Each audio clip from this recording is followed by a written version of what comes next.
ଠାକୁରଙ୍କର ପୂଜା ନିୟମ ବିଷୟରେ କିଛିଟା କଥା ଆସନ୍ତୁ ଜାଣିବା। ଠାକୁରଙ୍କର ପୂଜା ଘରେ ନିର୍ମାଲ୍ୟ, ଧୂପକାଠିର ଖାଲି ପ୍ୟାକେଟ୍, ବାସି ଫୁଲ, ପୂଜା ସମ୍ବନ୍ଧିତ ଅନୁପଯୋଗୀ ଜିନିଷ, ଠାକୁରଙ୍କର କିଛି ପୁରୁଣା ଚିରା ବସ୍ତ୍ର, ଭଙ୍ଗା ଖଟୁଲି, ପୂର୍ବପୁରୁଷମାନଙ୍କର ଫଟୋ ବା ମୃତ ବ୍ୟକ୍ତିମାନଙ୍କର ଫଟୋ, ଭାଙ୍ଗି ଯାଇଥିବା ମୂର୍ତ୍ତି ଏସବୁ ଇତ୍ୟାଦିକୁ କେବେ ଠାକୁର ଘରେ ରଖିବା କଥା ନୁହଁ। ଏସବୁ ଜିନିଷ ଆପଣମାନେ ଯଦି ପୂଜା ଘରେ ରଖିବେ ତାହେଲେ ଘରେ ଦାରିଦ୍ର୍ୟତା ଦେଖାଦିଏ।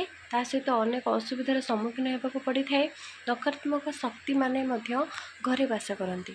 ତ ଏସବୁ ଜିନିଷ କେବେ ଠାକୁରଙ୍କ ଘରେ ଆପଣ ରଖିବେ ନାହିଁ। ଏବଂ ଠାକୁରଙ୍କ ଘରେ ଆମେ କ'ଣ କ'ଣ ସବୁ ରଖିବା କଥା, ଯେମିତିକି ଆମେ ଠାକୁରଙ୍କ ଘରେ ଶଙ୍ଖ, ତୁଳସୀ, ଗଙ୍ଗାଜଳ, ସ୍ୱସ୍ତିକ ଚିହ୍ନ, ଶାଳଗ୍ରାମ, ଗୀତା ଭାଗବତକୁ ଆମେ ଠାକୁରଙ୍କ ଘରେ ରଖିବା।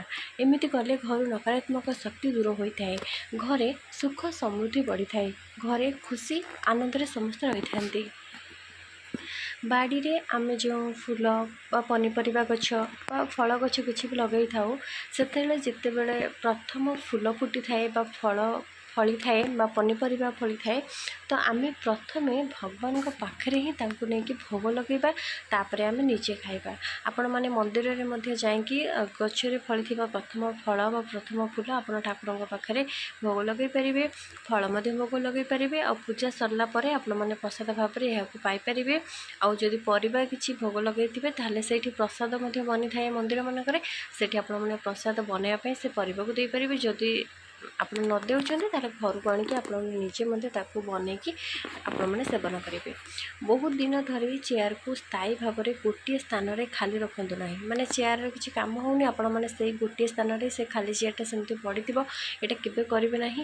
ଚେୟାର ଅଛି ମାନେ କେହି ନା କେହି ତା ଦେହରେ ତ ନିଶ୍ଚିନ୍ତ ବସୁଥିବେ। ଅଦୃଶ୍ୟ ଶକ୍ତି ହେଉ କିଏ ବି ହେଉ, ତ ଗୋଟିଏ ସ୍ଥାନରେ ରହିବ ବା କେବେ ତାକୁ ଆପଣମାନେ ୟୁଜ୍ ବି କରୁନାହାନ୍ତି। ତ ଏମିତି କଲେ ଘରେ ନକାରାତ୍ମକ ଶକ୍ତି ଦୁର୍ଭାଗ୍ୟ ଆଣିଥାଏ ଏବଂ ସେହି ଘରେ ବାସ କରିଥାଏ। ଯଦି ଆପଣ ଚେୟାରକୁ ବ୍ୟବହାର କରୁନାହାନ୍ତି ତାହେଲେ ଆପଣ ଘରେ ଚେୟାରକୁ ରଖନ୍ତୁ ନାହିଁ। କିନ୍ତୁ ଏମିତି ବହୁ ସମୟ ଧରି ଖାଲି କେବେ ରଖନ୍ତୁ ନାହିଁ। ଆଉ ଯଦି ଆପଣଙ୍କର ଖାଲି ଚେୟାର ଅଛି, ସେଥିରେ କିଛି ନା କିଛି ଜିନିଷ ଆପଣମାନେ ରଖିଦିଅନ୍ତୁ।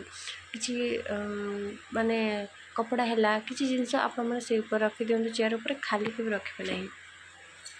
ଆପଣ ଯଦି କୌଣସି ଶୁଭ ବା ମଙ୍ଗଳ କାର୍ଯ୍ୟରେ ଘରୁ ବାହାରକୁ ଆପଣମାନେ ଯାଉଛନ୍ତି, କିଛି ବାଧା ନ ଆସିବା ପାଇଁ ଚାହୁଁଛନ୍ତି, ତାହେଲେ ଆପଣ ଘରୁ ବାହାରିକି ଯିବା ସମୟରେ ଡାହାଣ ପାଦ ପକାଇକି ବାହାରକୁ ଯାଆନ୍ତୁ। ଏମିତି କଲେ ଆପଣଙ୍କ କାମରେ ଶୁଭ ହୋଇଥାଏ। ନୂଆ ତୁଳସୀ ଗଛ ଘରକୁ ଆଣିବା ପାଇଁ କାର୍ତ୍ତିକ ମାସ ସବୁଠାରୁ ଶୁଭ ହୋଇଥାଏ ଏବଂ କାର୍ତ୍ତିକ ମାସରେ ତୁଳସୀଙ୍କର ପୂଜା କଲେ ବିଷ୍ଣୁ ଆଉ ମା ଲକ୍ଷ୍ମୀଙ୍କର କୃପା ମଧ୍ୟ ମିଳିଥାଏ। କିନ୍ତୁ କାର୍ତ୍ତିକ ମାସରେ ତୁଳସୀ ଗଛ ଉପାଡ଼ିବା କେବେ ଉଚିତ ନୁହେଁ। ଆପଣମାନେ କାର୍ତ୍ତିକ ମାସରେ ଗଛ ଲଗାଇ ପାରିବେ କିନ୍ତୁ ଉପାଡ଼ିବା ଭଲ ନୁହଁ। ଯଦି ଘରେ ତୁଳସୀ ଗଛ ଶୁଖି ଯାଇଛନ୍ତି, ନାରାୟଣ ପାଇଯାଇଛନ୍ତି, ତାହେଲେ ଆପଣ ଚେର ସହିତ ନଦୀରେ ମାନେ ବହିଯାଉଥିବା ନଦୀ ଜଳରେ ବିସର୍ଜନ କରିଦେବା କଥା। ଏବଂ ଆପଣଙ୍କ ପାଖରେ ଯଦି ଆଉ ତୁଳସୀ ଗଛ ନାହାନ୍ତି ଲଗାଇବା ପାଇଁ, ତାହେଲେ ଆପଣ ଯେଉଁଠି ପୂଜା କରୁଥିଲେ, ଯେଉଁ ଚଉଁରାରେ ପୂଜା କରୁଥିଲେ, ସେଇଠି ତୁଳସୀ ମଞ୍ଜି କିମ୍ବା ତୁଳସୀ ଜଟାଙ୍କୁ କିମ୍ବା ତୁଳସୀ କାଠିଙ୍କୁ ମଧ୍ୟ ସେଇଠି ରଖିକି ଆପଣମାନେ ପୂଜା କରିପାରିବେ। ତୁଳସୀଙ୍କ ମାଟି ଯେଉଁ ସେଠି ଥାଏ ତାଙ୍କୁ ମଧ୍ୟ ଆପଣମାନେ ପୂଜା କରିପାରିବେ। ଏହା ମଧ୍ୟ ଉଲ୍ଲେଖ ଅଛି ଯେ ଆମେ ତୁଳସୀଙ୍କର ପତ୍ରକୁ, କାଠିକୁ, ମାଟିକୁ ଆମେ ପୂଜା କରିପାରିବା। ଆଉ ଘରୁ ଯଦି ଆମେ କୁଆଡ଼େ ବାହାରକୁ ଯାଉଛନ୍ତି ତୁଳସୀଙ୍କର ମାଟି ମଧ୍ୟ ମତାଇ ଲଗାଇପାରିବା। ତ ଏଥିରେ କିଛି ଅସୁବିଧା ନାହିଁ। ଆପଣ ଯେତେବେଳେ ଗଛ ଆପଣଙ୍କ ପାଖରେ ଆଭେଲେବୁଲ୍ ହେଇଯିବ, ଆପଣମାନେ ନିଜେ ସେଠି ପୁଣି ଗଛ ବା ତୁଳସୀଙ୍କୁ ସ୍ଥାପନା କରିକି ପୁଣି ପୂଜା କରିବେ। ଆପଣ ଶୁକ୍ରବାର ଏବଂ ଗୁରୁବାରରେ ନୂଆ ତୁଳସୀ ଗଛ ଆପଣ ଲଗାଇ ପାରିବେ। କିନ୍ତୁ ସେଦିନ ଯେମିତିକି ସଂକ୍ରାନ୍ତି, ଅମାବାସ୍ୟା, କିଛି ଏଭଳି ଦିନ ନଥିବ, ଭଲ ଦିନ ଥିବ। ଆଉ ରବିବାର, ସଂକ୍ରାନ୍ତି, ଅମାବାସ୍ୟା, ପୂର୍ଣ୍ଣିମା, ଚନ୍ଦ୍ରଗ୍ରହଣ, ସୂର୍ଯ୍ୟପରାଗ, ଏକାଦଶୀ, ଦ୍ୱାଦଶୀ ଏସବୁ ସମୟରେ ତୁଳସୀ ପତ୍ର କେବେ ତୋଳିବା ଉଚିତ ନୁହେଁ। ଏହି ସବୁ ଦିନମାନଙ୍କରେ ପତ୍ର ତୋଳିଲେ ବ୍ରହ୍ମ ହତ୍ୟା ପରି ଦୋଷ ଲାଗିଥାଏ। ତ ଏପରି ଦିନ ଗୁଡ଼ାକ ଆପଣମାନେ ମନେ ରଖିଦିଅନ୍ତୁ, ଏପରି ତିଥି ଗୁଡ଼ାକ ମନେ ରଖିଦିଅନ୍ତୁ। ଏହିସବୁ ଦିନରେ କେବେ ଆପଣ ତୁଳସୀ ପତ୍ରକୁ ତୋଳିବେ ନାହିଁ। ତା ସହିତ ଗୁରୁବାରରେ ମଧ୍ୟ ତୁଳସୀ ପତ୍ରକୁ କେବେ ବି ଛିଣ୍ଡାଇବେ ନାହିଁ। ଆଉ କଥା ହେଉଛି ଯେ ଆପଣ ତାହେଲେ ପୂଜା ପର୍ବଣରେ କେମିତି କ'ଣ କରିବେ ଯଦି ସେଦିନ ଆପଣ ତୁଳସୀ ପତ୍ର ନ ତୋଳିବେ। ଦେଖନ୍ତୁ, ଆପଣ ତା ପୂର୍ବ ଦିନଠାରୁ ତୁଳସୀ ପତ୍ର ତୋଳିକି ରଖିଦେଇଥିବେ, ଆଉ ସେଦିନ ଆପଣଙ୍କୁ ତୋଳିବାକୁ ପଡ଼ିବନି। ଆଉ ତୁଳସୀ ପତ୍ର ବାସି ହୁଏ ନାହିଁ, ତ ପୂର୍ବରୁ ଆପଣମାନେ ରଖିଦେଇଥିବେ। ଏହିସବୁ ଦିନ ଗୁଡ଼ାକରେ ଯେହେତୁ ତୁଳସୀ ପତ୍ର ତୋଳିବା କଥା ନୁହଁ, ସେଦିନ ଆପଣମାନେ ପୂର୍ବରୁ ଯେଉଁ ତୁଳସୀ ପତ୍ର ତୋଳିକି ରଖିଥିବେ ତାକୁ ଧୋଇକି ପୁଣି ପୂଜାରେ ବ୍ୟବହାର କରିବେ। तुलसी को प्रत्येक दिन सकाळु गाधोई सारा पर जल अर्पण करके पूजा करने भल। तुलसी मूल जल अर्पण करेंगे तापर ता चारिपटे प्रदक्षिणा करेंगे आउ थे पुणी जल अर्पण करेंगे तापर पुणी प्रदक्षिणा करने उचित। एमती 3 थर जल अर्पण कर प्रदक्षिणार विधि रही थाए। तापर माँ को फूल सजे देकी घीर दीप और धूप जाड़ा उचित। ता सहित संध्यारे माँ तुलसी पाखे धूप दीप जाड़ा कथा किंतु दीप समस्त संध्या समय माँ वृंदावती पाखे जाड़ा कथा। एमती कले घर नकारात्मक शक्ति सब दूर होता। माँ लक्ष्मीकर कृपा से घरे सब बेले रही थाए। तुलसी पत्र रे विष्णु बास करि आपण पत्र को केबे भी दांत रे चोबेकी सेवन करने कथा नुह। पत्र को सेमती ही आपण मैंने ढोकीदेवा कथा। जो मैंने औषधीय क्षेत्र में व्यवहार कर औषधीय पत्र भाविकी। तो माँ तुलसी होती जड़े देवी से बहुत गुड़े जो मैंने भावुं आयुर्वेदिक अनुसार माने औषधीय गुण रही बोली।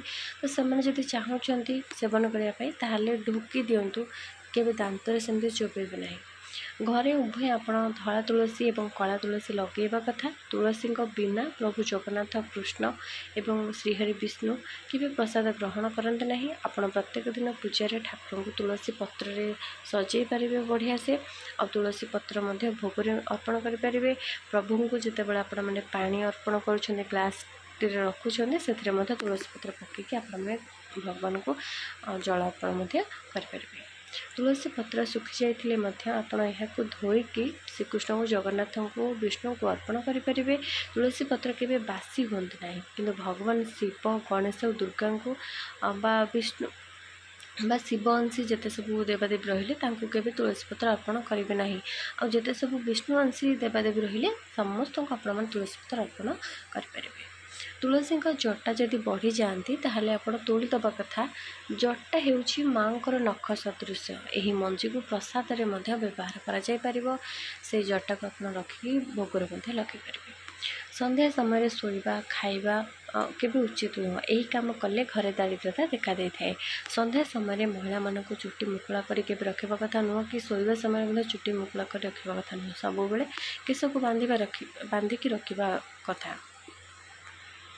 जीवन में केबे बासी भोजी बासी तरकारी बासी खाद्य केबे निजे खातु ना कि बासी खाद्य केबे अन्य को दिंतु ना। बासी खाद्य खाइले शरीर असुस्थ होता है। मस्तिष्क उपर यार बहुत प्रभाव पड़ी था। तो बासी खाद्य सब खावाई अवॉइड करूँ जहाद्वारा शरीर सुस्थ रहिबो मन मध्य भल रहिबो। जो बासन रे कढ़ई डेक्ची आपण मैंने निजे खाइबापी रोषे करुँच निजे व्यवहार करुँच सबुदिन आपण मैंने पियाज रसुण देकी रोषे करुँच आमिष रोषे करुँच किसी भी न पकईकि भी जदि पियाज रसुण भी न खाऊँ साधा रोषे करें आपण मैंने केबे भी से बासन रे ठाकुर आपण मैंने प्रसाद बनइबे ना। आपण ठाकुर अलग बासन रखिए किसी ना कढ़ईटे डेक्ची रखीदे हम अलग रखिए किंतु आपड़ जो व्यवहार कर जो रोषे कर ठाकुर प्रसाद बनइबे ना। अलग आपण मैंने रखा कथा। नुआ लुगा कि नुआ पोशाक पिंधा पूर्व प्रथम तुलसी चौरा को छुआईकी हलदी और चौरा माटी लगेगी तापर पिंधा कथा। ना ठाकुर को छुआईकी पिंधा कथा। सेमती केबे सीधा डायरेक्ट आपण मैंने नुआ जिनस आनिले केबे भी पिंधा कथा नुह।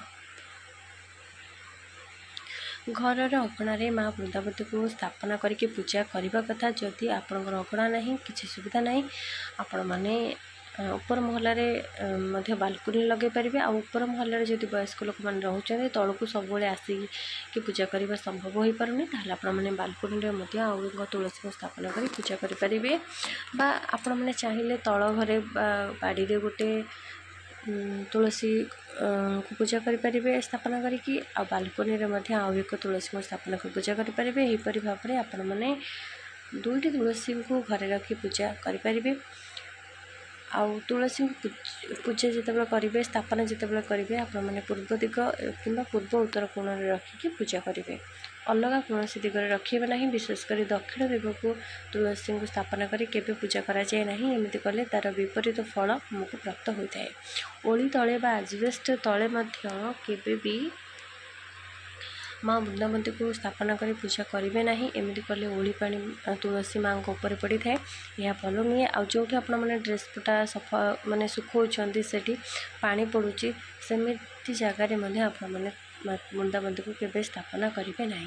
विशेष पर्वपर्वाणी दिन में माँ ठाकुर को नुआ वस्त्र अर्पण कर पूजा करने कथा। जदि आप ठाकुर वस्त्र बहुत दिन हम बदल ना आप दीपावली अमावास्या दिन ठाकुर वस्त्र को सब बदल कि नुआ वस्त्र पिंधे पूजा करेंगे।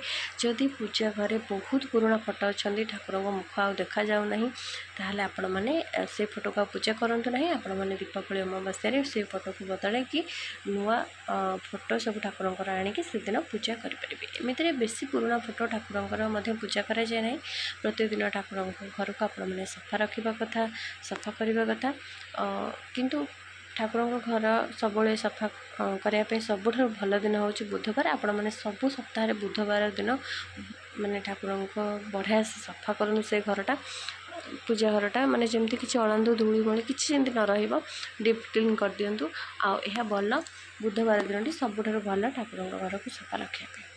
आशा करुँच आपण मानक आज भिडियोटी निश्चय भल लगी तो जहाँ को ये भिडियोटी पसंद आसला से कमेंट निश्चय जय श्री जगन्नाथ लिखुँ। एमती शिक्षण भिडियो देखापी आम चैनल को सब्सक्राइब करेंगे। आ भिडियोटी भल लगी निश्चय गोटे लाइक करेंगे। आज ये रही जय जगन्नाथ, धन्यवाद।